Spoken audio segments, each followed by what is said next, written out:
নব নব সৃষ্টি শিরোনামে রচনাংশটি পাঠ্য রয়েছে।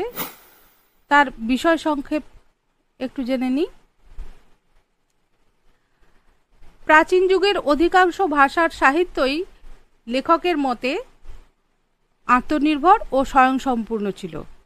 হিব্রু, গ্রিক, আবেস্তা, সংস্কৃত এবং কিছুটা পরে আরবি ভাষাও যখন নতুন নতুন ভাব প্রকাশের প্রয়োজন হতো, তখন বাইরে তাকিয়ে নয়, নিজস্ব ভাণ্ডারেই শব্দের খোঁজ করেছে।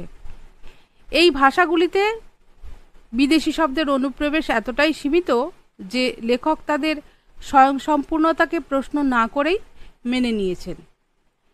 এই নিরিখে বিচার করলে আধুনিক যুগের বাংলা এবং ইংরেজি ভাষা অনেকটাই পরনির্ভরশীল, কারণ প্রয়োজন ছাড়াও এরা বিদেশি শব্দ গ্রহণ করেছে।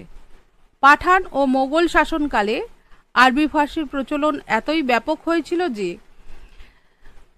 সেই দুই ভাষা থেকে বিপুল পরিমাণ শব্দ বাংলা ভাষায় প্রবেশ করে।